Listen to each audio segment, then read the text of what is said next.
Click start now. Yep, let's go.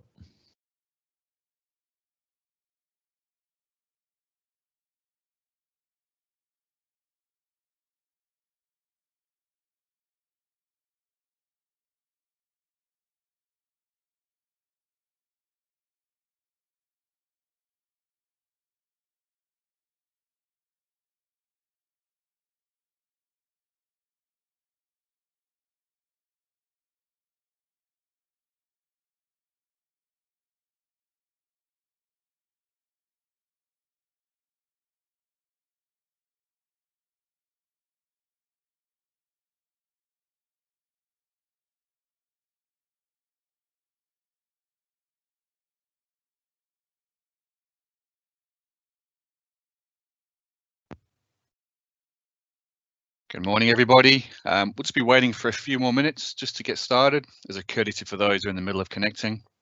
We'll probably start about 3 or 4 past.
Okay, good morning, everybody. Thanks for joining us today and being part of our community. We have some great content planned, but before we start, I just want to go over a few housekeeping items. Feel free to ask questions at any time by typing in the IM window. Be aware that anything you post will be publicly visible. If you prefer, you can post your questions anonymously just by checking that box right below where you enter your question. We've had a large number of people register for this webinar, and we're thrilled to see the level of interest. Just bear in mind that we may not be able to answer all your questions if there's a large volume of them in real time during this session. We do have people standing by to help answer questions, and we'll do our best to answer as many as we can during this call. But if you visit https://aka.ms/MCAS Q&A, you'll be able to see a dedicated webinar, dedicated post to these webinar questions. We'll review the question transcript after this session and we'll post any further answers to that location. If you're happening to be listening to the recording of today's webinar after the session, you can also post any questions you might have to that location. And I'll put this in the chat window shortly as well. We are recording today's session, so this will be shared publicly, and we'll post the recordings at aka.ms/MCAS recordings. Talking of community, if you're not already signed up, do please come and join us at aka.ms/security community. It's on the screen, you can see it right now. This is the best way to ensure you don't miss out on any future webinars. It's also where we post the majority of our announcements and a place where you can interact directly with our engineering teams that are creating these security products. By interacting with us here, you'll be able to influence how we design our products, you'll be able to get early access to changes and be involved with things like participating in private previews, requesting features. You can see our roadmap, and you'll also see webinars like today's and also in-person events. So as I mentioned, we've got plenty of great content planned for today. This is the first of a 6-part series on Microsoft Cloud App Security, or MCAS for short. And throughout this series, we'll be walking you through all the major pillars of functionality, showing you how to deliver and configure each part. So I'd like to introduce you to the team on the call today. We've got Sebastian presenting. He's one of our resident MCAS experts on the call. He's a program manager in our MCAS team and part of what we call our Get to Production group. This role is focused on helping our customers deploy and configure MCAS, so he's well suited to help with this topic. On the call, we've also got Gershon and Dima, who'll be able to answer questions, and I'm Adam, and I'll help where I can. So that's the housekeeping covered. Without any further ado, Sebastian, it's all yours. Thanks, Adam. So hi, everybody, and welcome to our first webinar. As Adam said, we'll have 6 different webinars covering the different pillars or functionalities of the products. And as I explained, I'm a program manager in the C+AI CXC security team. So today we're going to review how you can protect your cloud data with Microsoft Cloud App Security. So before jumping into the product, I want to first think about current modern IT environment. If we think about the past and how that was protected and organized within the company, users, or let's say IT people, only had to focus on on-premises data repositories, like your file servers. And because we had those central repositories under IT controls, it was quite easy to control and monitor access to these different company data reports. Now, with the cloud and the popularity of all the SaaS applications that we have now, it's really difficult to keep up. People can just start any kind of application by using a credit card and just upload sensitive corporate data without actually knowing anything about it. So how can we discover this sensitive data uploaded to the cloud? How can we be sure that this data is not overly exposed, like what we see frequently in the news? So every week we see that some data has leaked. How can we detect and protect that data in any place? And one of the answers to those questions is to use a CASB. So what's the CASB use cases that we're going to talk about here? And MCAS is the Microsoft CASB. So before answering that question, I want to think about the different use cases that we have for this kind of solution. So as we said before, the first thing which is difficult for IT is to understand where your data is. What are the applications used by your user? Those are usually totally unknown by IT.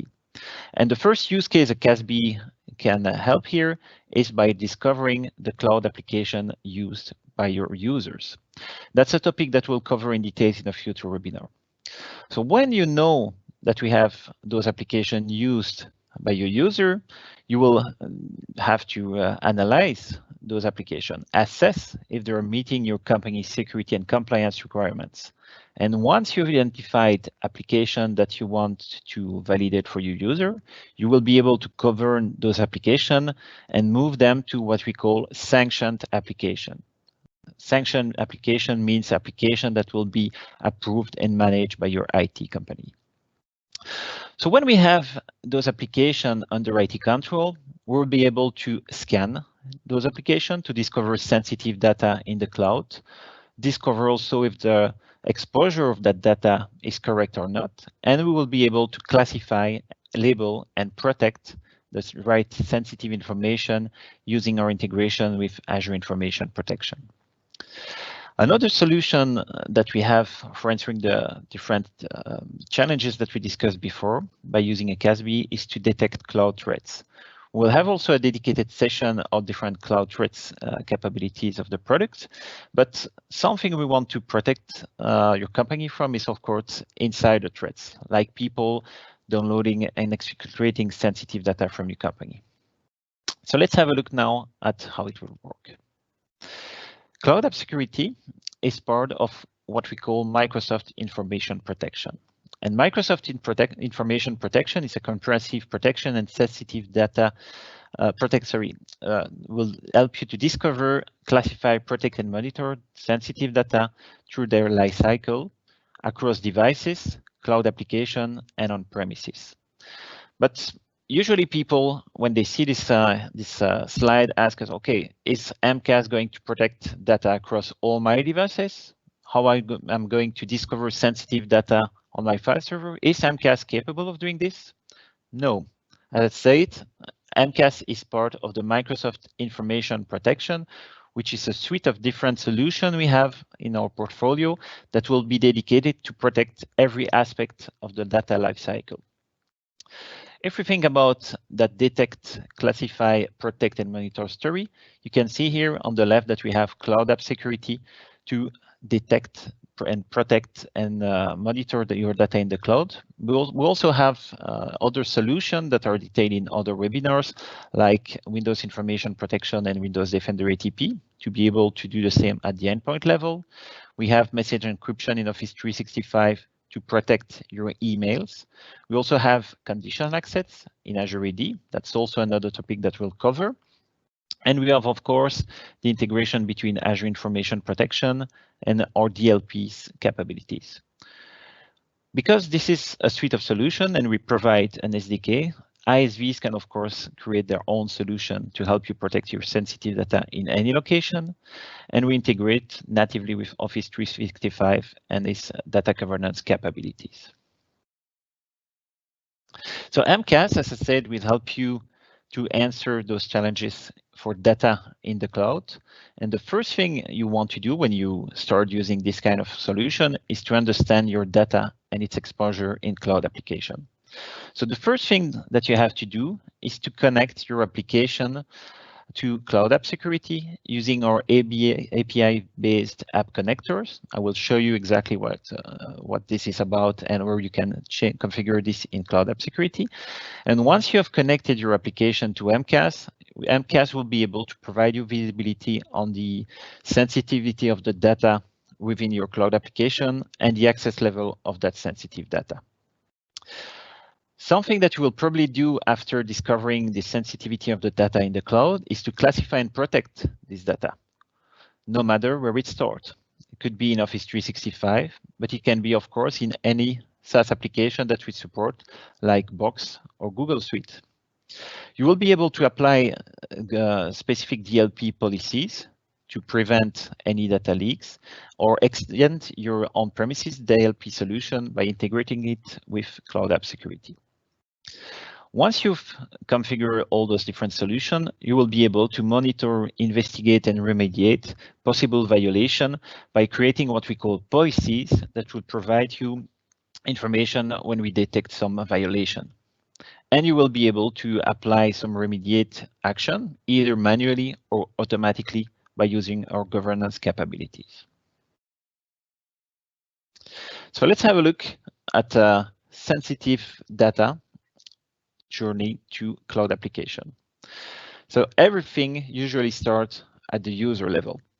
So user will either create or upload sensitive data to a cloud application without maybe knowing that this specific file that was uploaded and shared maybe to partners or customer contains sensitive data. Something that Cloud App Security can do for you, based on the classification rules that you've defined in the admin portal, is to automatically apply classification and protection to this file, which means that when an external user will try to access this file or maybe download it and access it from its own device, it will not be accessible because of the classification and the protection. And because you want to be alerted about those violations, you will receive automatic alerts into the Cloud App Security console, but also into your SIEM if you decide to integrate Cloud App Security with your SIEM, which is another topic that we'll cover in another session. But I've been talking about sensitive data. How can we identify sensitive data?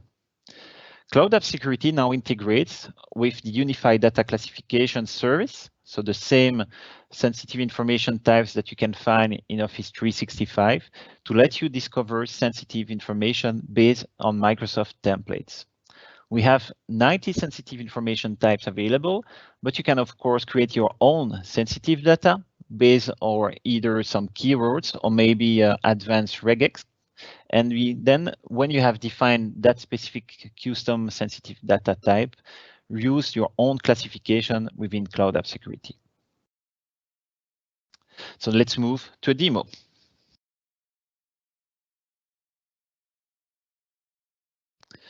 So for those who are new to Cloud App Security, this is the general dashboard. So when you connect to Cloud App Security, you will arrive to this page where you already have an overview of the scanned activities, the files that are monitored by Cloud App Security, and the user that we are looking at. You also have information about the alerts, their severity, based on what you've defined in your own policies, high, medium, or low, and also information about custom or built-in information. The first thing you want to do when you start using Cloud App Security, as I explained before, is to connect your application. And this can be easily done by going to the App Connector section. And this is where you will be able to connect to Cloud Application.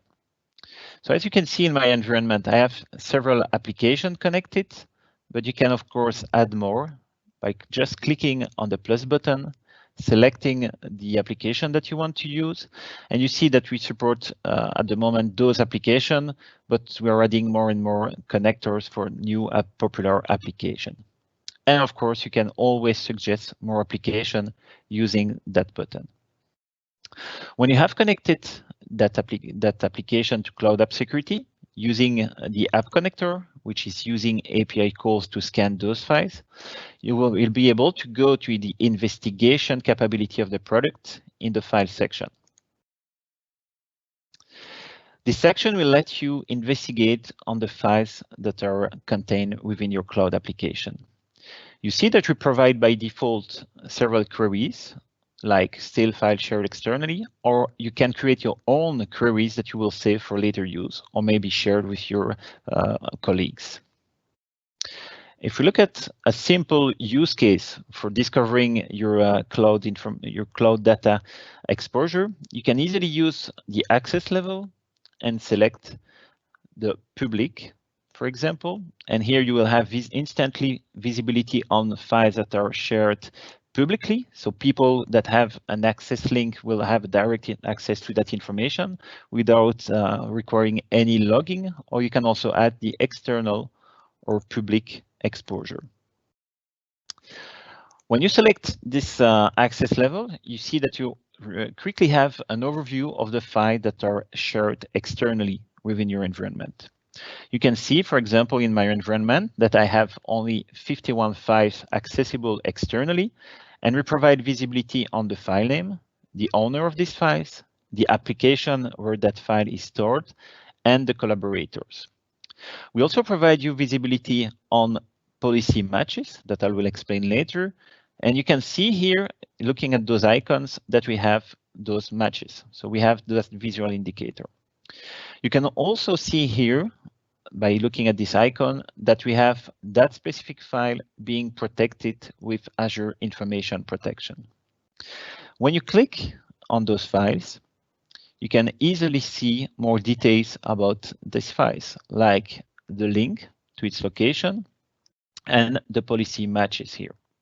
You also have information about the different status of the scan that were applied to that specific file. So let's say that now that I have this kind of information, I want to be able to filter for the classification of those files. You have to go to the advanced filter, clicking on that button here, and you will be able to add more condition to find your files. In the filter capabilities, you see that we have the access level that we already discussed, the application, but you also have here the classification label. Classification label can be of two types.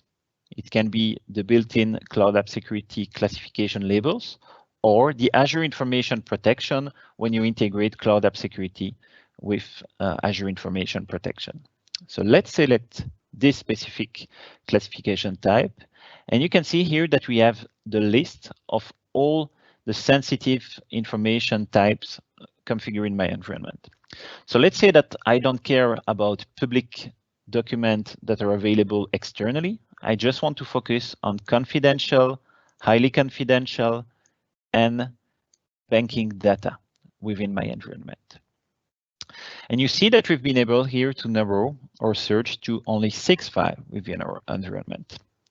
And the first thing you notice here when you look at the data that you discovered here is that this file, the Nordwilt customer data, is shared with 28 collaborators. If you click on that link, you can quickly see that this is shared internally, but also externally, and that we have public links, meaning that anybody with that link will be able to access this file. If you want to remediate that specific violation, you can manually come here and make the file private.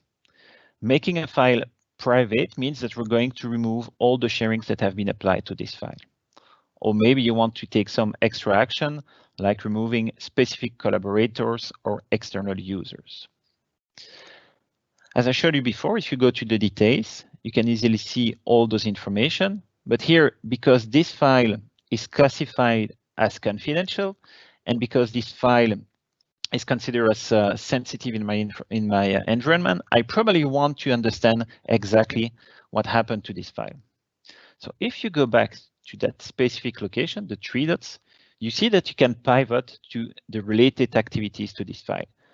Because I want now to understand how this file was uploaded to the cloud, but also shared externally. You see that now that I've pivoted to the activities related to that specific file, I have the complete history about this file.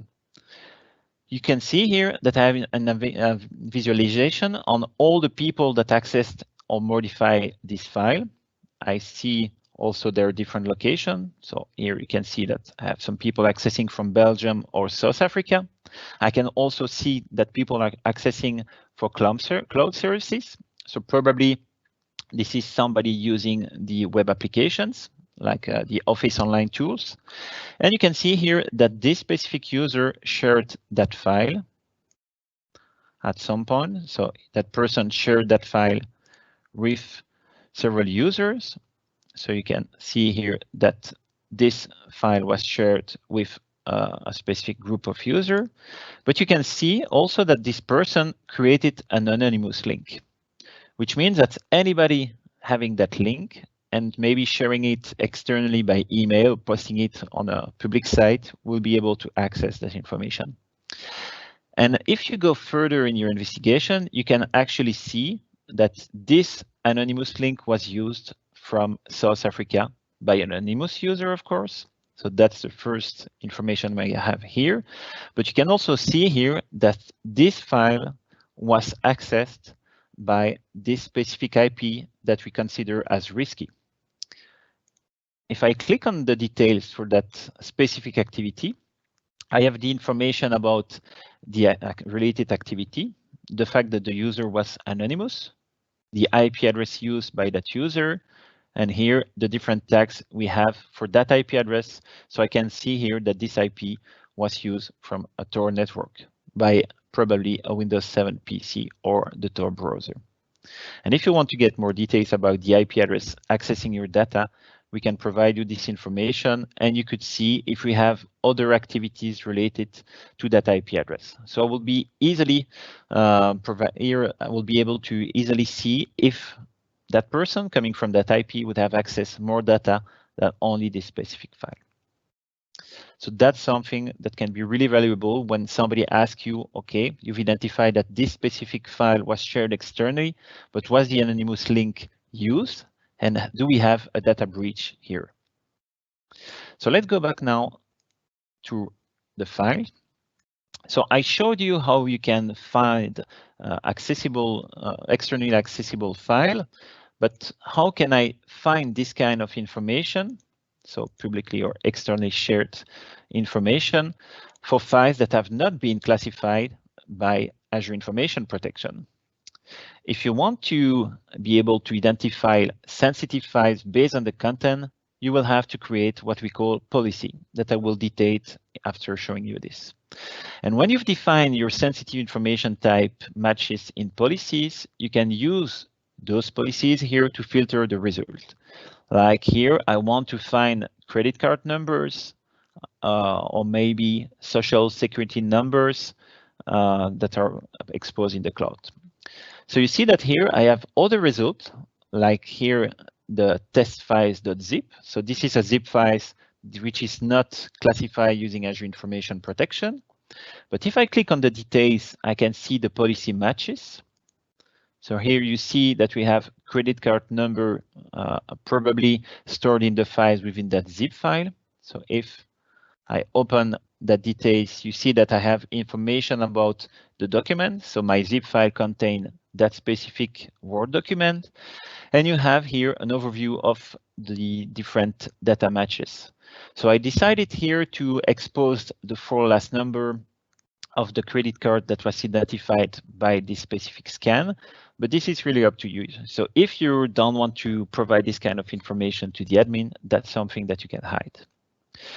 Now that I've seen that I have several matches for that specific credit card number sensitive data type, I can easily come by clicking on this link to the page that will provide me visibility on all the files within my companies that are matching that specific data type, credit card number.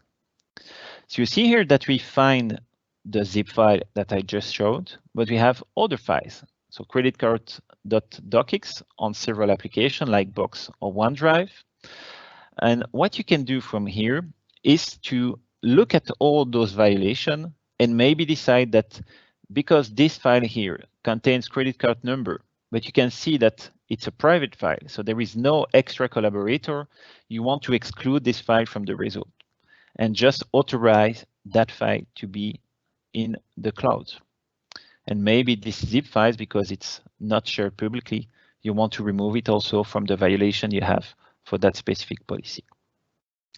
So I've been talking about policy to get those results.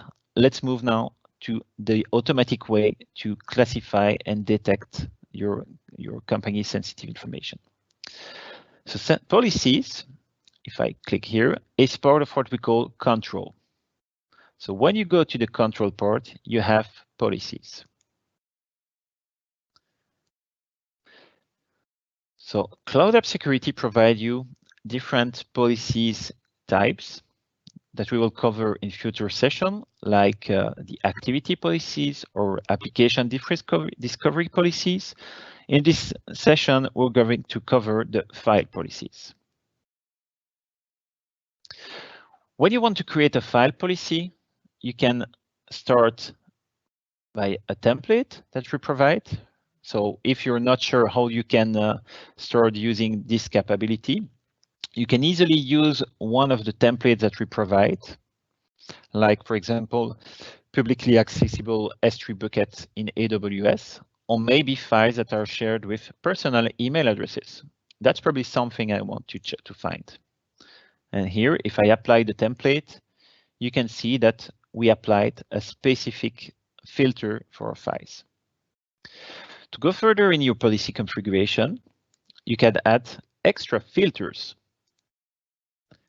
you can see that in the filters, maybe you want to find an access level that will be public or external. And you only want to find files that are maybe docx files. So that's maybe a condition that you want to apply. You can, of course, apply more criteria, like here, the instance of a cloud application, files that have been modified after a specific period, maybe focus on a specific owner, or maybe select only a specific parent folder. When you've defined your filters here, you can go further in your targeting by applying the policy to selected folders. So when you select your folder, you will be able to select the right location. So let's say that I want to apply this specific policy to this folder and this folder. You just click done, and you know that you will be able to scope your policy to those locations only. This is something that we would recommend when you start using those capabilities, because you will be able to control and scope the scan of cloud app security to be able to handle the result of your matches. You can, of course, select specific owners. I'm not going to select specific owners here, but this is something that you can do. And you can select the inspection method. When you click on the inspection method, you see that you have two scanning engines. The first one is the built-in DLP engine, which is the historical one that can help you when you want to scan your content by either using specific expression that you've defined, maybe define the number of matches that you have here, and use one of the presets expression that we have configured in that specific engine. Even if you can use that engine, usually we will recommend for better result to move to the data classification service. This inspection engine is the same one that you're going to have in Office 365. It's of course more powerful and more integrated with the other solution that you will use, because here you can identify your sensitive data by using the pre-built sensitive information type that you maybe already have in your environment. So let's say that you want to find all the files that are related to GDPR. You can easily choose all the different data types that you want to use. Click on done and maybe go further in your settings. So let's say that you want to find debit card number for your files to be matched by this policy. Usually what you want to avoid is to have too many results, because maybe somebody saved its own credit card number on a personal document. Usually what you want to do is find files that will have more occurrences, maybe files that are containing all the companies or customer debit card numbers. You can also work at the accuracy level. So this is based on the sensitive information type that you have here. And you can, of course, get more information about how you can understand those specific rules, or you can go to the data classification service sensitive types to get all the details about the different inspection method we have per sensitive information type. And you can customize this for every number. Another thing that we've added recently is to let you inspect protected files. So what does it mean, inspect protected files? We of course explain this here on the UI, but this is using our unique native integration with Azure Information Protection to let you scan files that have been encrypted using Azure Information Protection labels. And as I showed you during my presentation, you see that you can decide on not to unmask the last 4 characters of every match. The next section lets you define if you want to be alerted when you have some matches for that specific file. Something that we frequently see at customer deploying cloud app security is that they want to create an alert for every matching files. This is probably something that you don't want to do at the beginning, because you will have thousands of alerts based on the number of matches per policy. So maybe the best thing to do at the beginning is to remove the alert. So you don't want to create an alert for the matching files, and use, I will show you further, the matching capabilities to see exactly what are the files matching that specific policy that you've created. If you have to do this through alerts, that's going to be really difficult. So I would really recommend to start without the alert. And once you have been able to define exactly what you want to monitor and what you want to be alerted about, you can then come back here and modify your policy, create an alert for the violation that you've defined, maybe send alert to email or a text message, depending on the violation, or send the alert to a flow to automate the different action. This is something that we'll cover in the 6th webinar, and I definitely recommend you to come there because we're going to show you a lot of automated capabilities of this solution. Another thing that you can do for the files that will match what you've defined here is to take governance action. So you see that we have governance action for all the applications that are connected in my environment, and the governance action will be different depending of the application. So if I look at Box, for example, and OneDrive, you see that I can send policy digest to the file owner. So this is something that will send an email to the file owner to tell, hello, dear sir, you've just shared externally those sensitive information types. Maybe you should remove those sharing links, especially the public one, because you're doing something which is against our security policy. So your end user will be able to decide if it's a true positive or not and remediate, instead of IT doing it, all those policy violations. You can, of course, remove all the external users. This is something you can do, or remove the sharing links.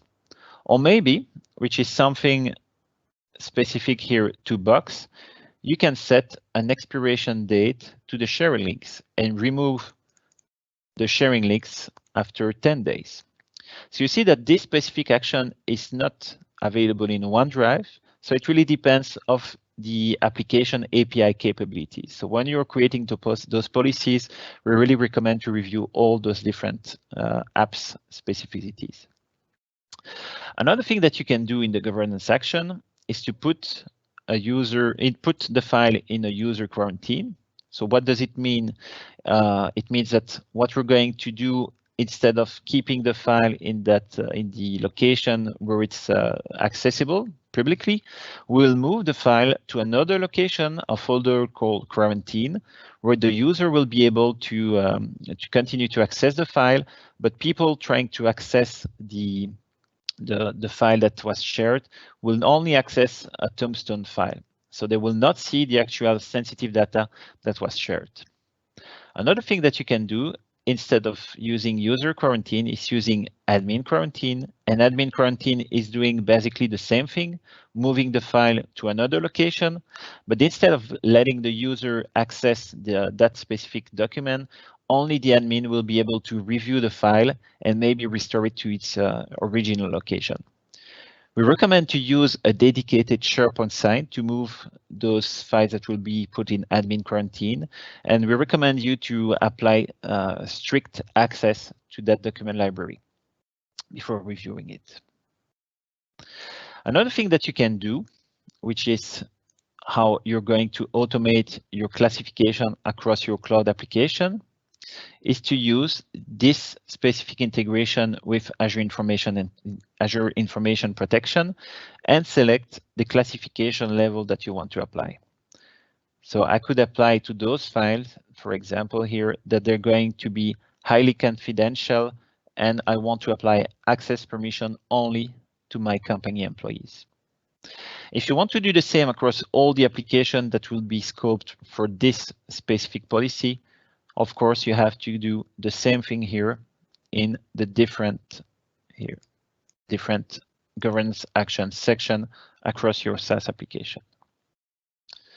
When you've finished to configure your policy, you just have to click Create, and Cloud App Security will start scanning those files. So when we've started to analyze the sensitive data within cloud application, what can we do?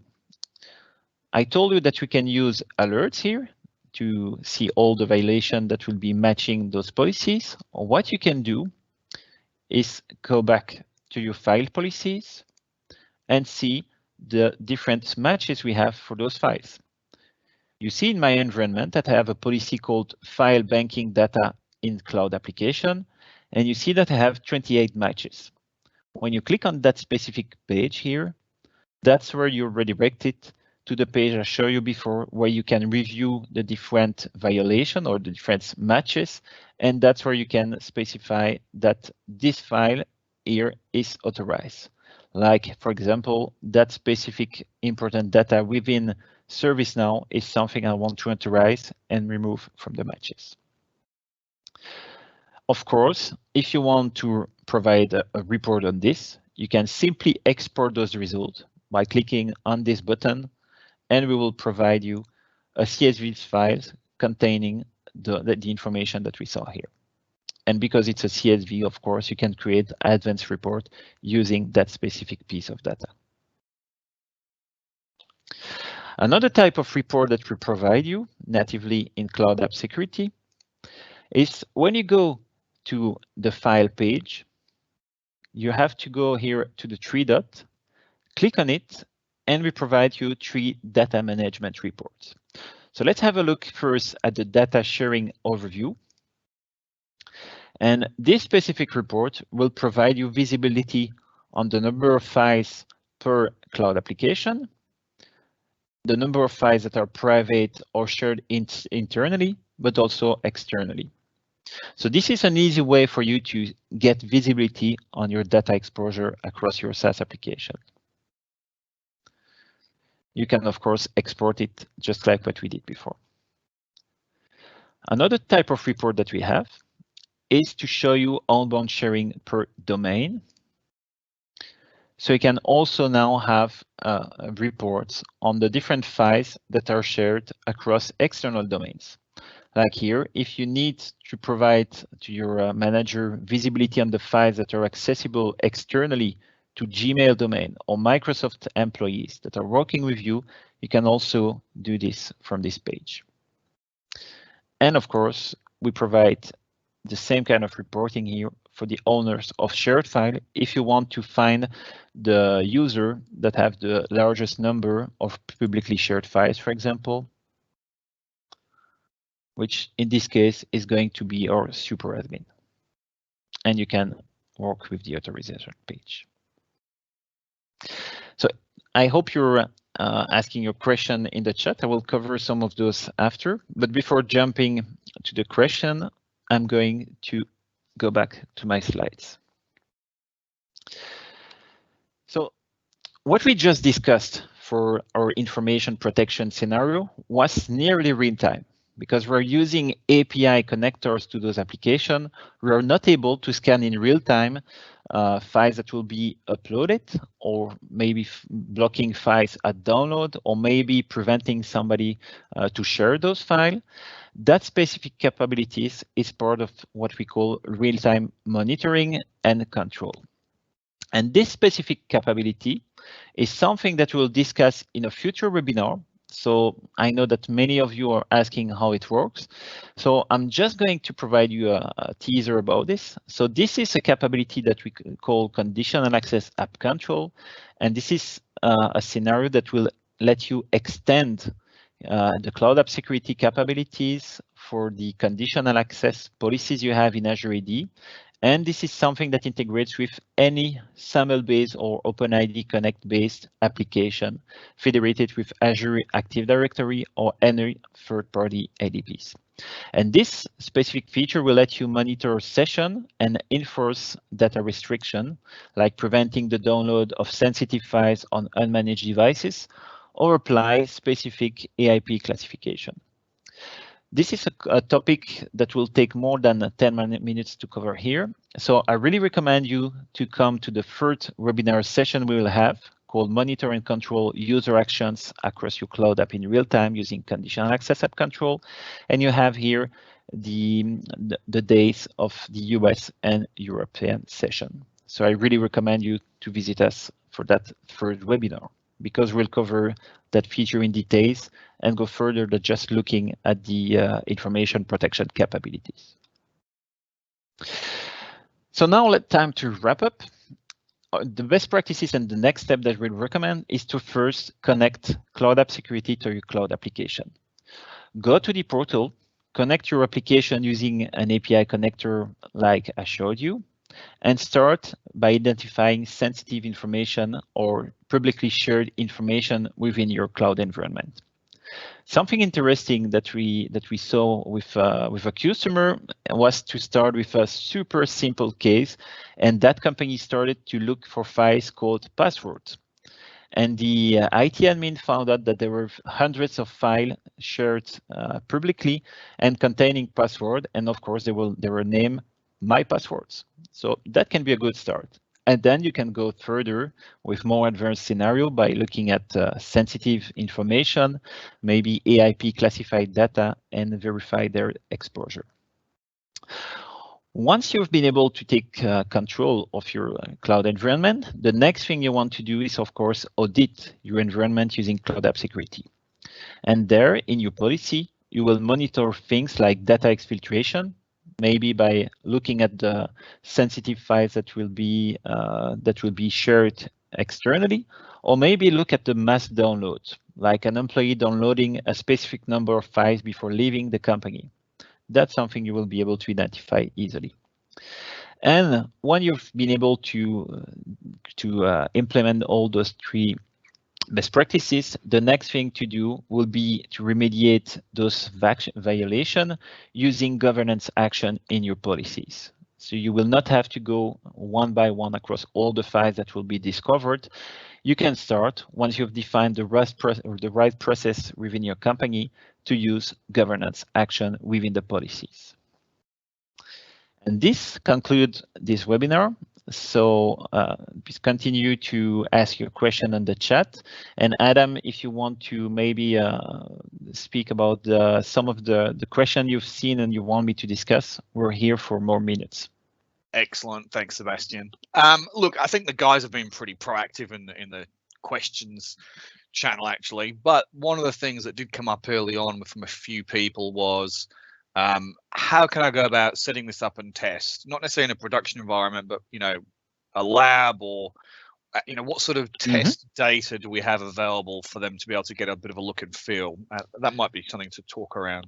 That's an excellent question, because in most companies, you don't want to start playing with that specific capability, especially applying AIP classification and protection to your sensitive data.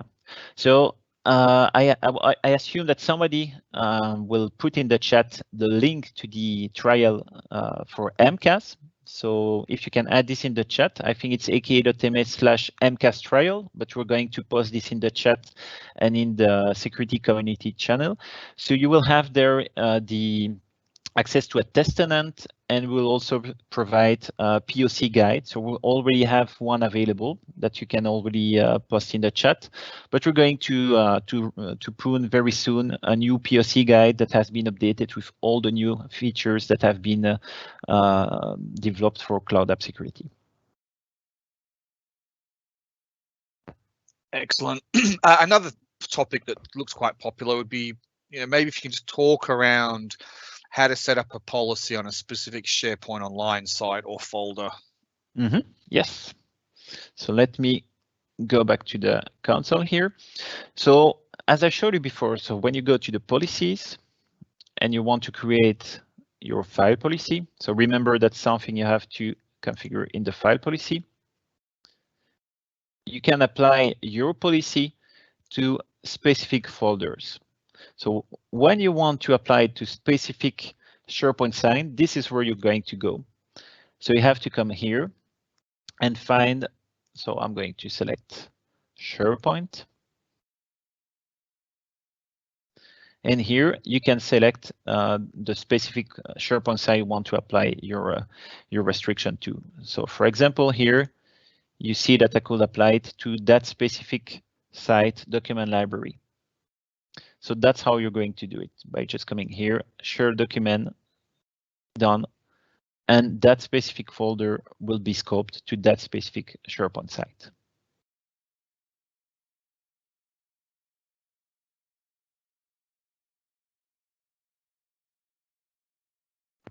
Excellent. So some of the questions coming in are, if you wanted to look for passwords, presumably they're referring to in documents here.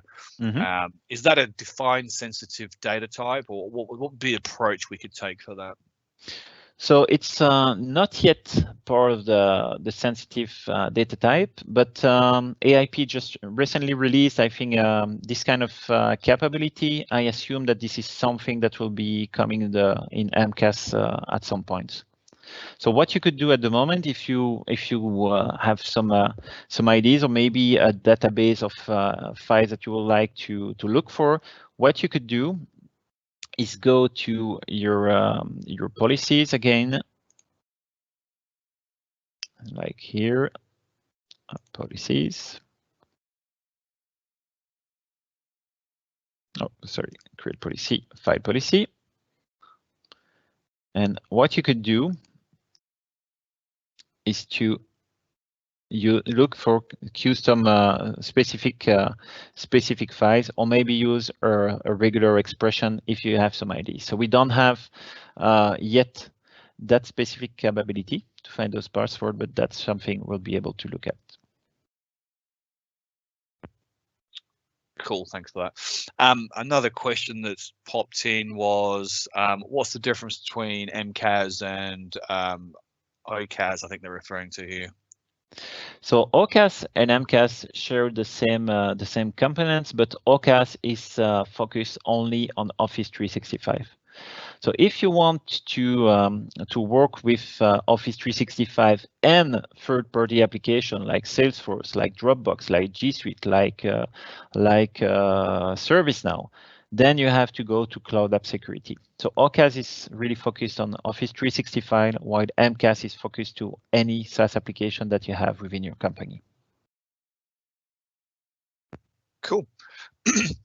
So some of the questions coming in, can we also apply a policy to the everyone group in SharePoint? So what would be the exact use case? So here, is it to remove collaborators, or is it to, what's exactly the use case? Apologies, that's all they had was a one line, so I've just been trying to pull out. We've got quite a few coming in. I'm trying to publish them so that the wider team see them as well. Yeah. Okay. But let me just see what else we can find.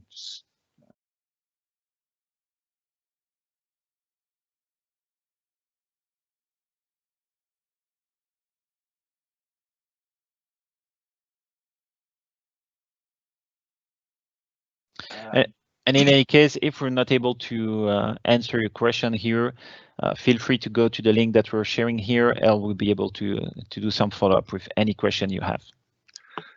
Just on that OCAS question, what do you happen to know what the licensing is required for that? Does that come with Office 365 E3 or something else required? No, this is part of the Office 365 E5 licenses. While Cloud App Security, so the capability to protect any SaaS application, comes with EMS E5 licenses, but it can also be purchased separately as a standalone product. Excellent. Okay, so the follow-up around that everyone question was basically define sites that are shared with everyone, so they're public, not private. Okay, yes. So what you will be able then is to identify those sites by looking at the exposure, so the access level as I showed you before, and then you will be able to go further to apply some controls. But here I'm not sure what control you want to apply, but you will be able to identify those sites. Yes. Excellent.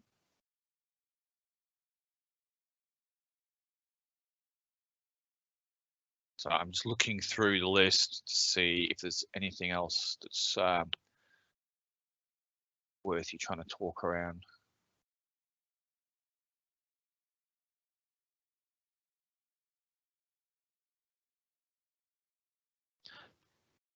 Perfect. And if you, again, this is something we can continue on the tech community. Absolutely.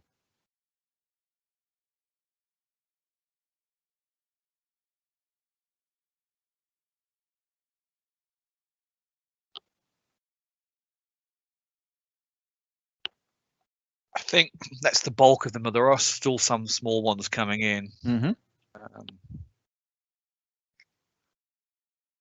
Okay, we can stay a bit longer online, so we can people can still pose their question here, and then we'll be able to switch to tech communities. Yes. Absolutely. Yep. So one question that's come in is quite interesting is, is the user's personal OneDrive as part of Office 365, is that scanned as part of the policies as well? So when you say personal OneDrive, do you mean of OneDrive for business within Office 365? I think, well, let's talk about both perhaps. Yeah. What is the difference? Yeah. Good idea. So if you were talking about OneDrive for business, this is an application being part of Office 365, and that's going to be accessible through the app connector, so the API connection that we talk about. So then we'll be able, yes, to scan or protect or just remediate to any violation within those OneDrive for business of the users.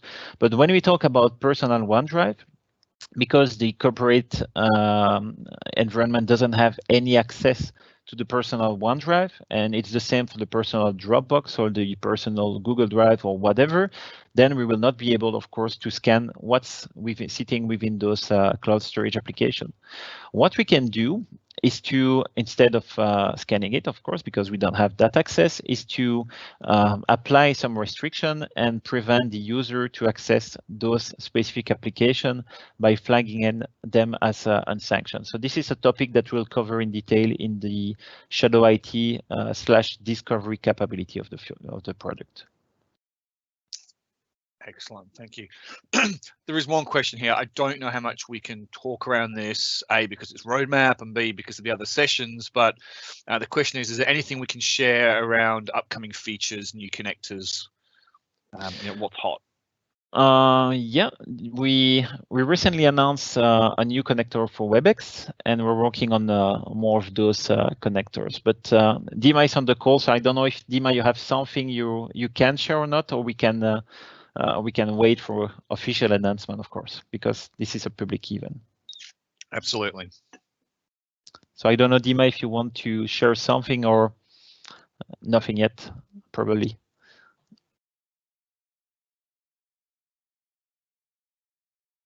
But this is definitely something we are working on at the moment. We're adding more and more application. I think we'll take Dima's silence as unfortunately there's not much we can share at this point. Okay, probably yes. This is not something we can share. Not but we stay focused on what we'll publish in the coming months on tech community. We'll have some announcement in the future. Excellent. Okay, what do we have here? Is Microsoft looking into OCRing pictures to also scan, on example, for credit card numbers being shared in that way? That's an excellent question. I don't have that answer. Is Dima still in the call? So maybe he can provide more information on OCR capabilities. I don't know if this is something coming, being part of the data classification service, or maybe Niv. I don't know if you have this kind of information. We'll pause for a few seconds and see if Dean is able. And if not, what we can do, mark this question as a follow-up question on tech community. This is something we'll answer there. I don't have the answer now because I don't have that specific visibility, but we'll come back to this in the tech community thread. Absolutely. Well, we'll catch in the transcript of all the questions, so we'll absolutely follow up with everything we don't cover today. One interesting one actually just popped in is users also use test and dev environments to leak data. Can they be included into a single MCAS environment? So we're talking cross-tenant at that point, which I'm assuming is something that we certainly can't do today, I guess, but I'll let you expand on that. Yeah, this is not something that we can do here because of the deep integration between Cloud App Security and Azure Directory. So we cannot have in your dev, test, and prod environment only a single MCAS instance. Hi, sorry, this is Dima. My computer just crashed. No problem, Dima. Yes, we do support OCR and text recognition from images. Mark this question as a follow-up question on tech community. This is something we'll answer there. I don't have the answer now because I don't have that specific visibility, but we'll come back to this in the tech community thread. Yeah. So there is some data I just heard myself. You know. Thanks. You can go mute. You can go mute then. Thanks. Anything we don't cover today.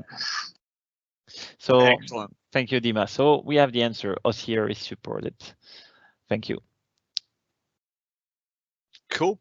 I think that's the bulk of them. Perfect. Thanks.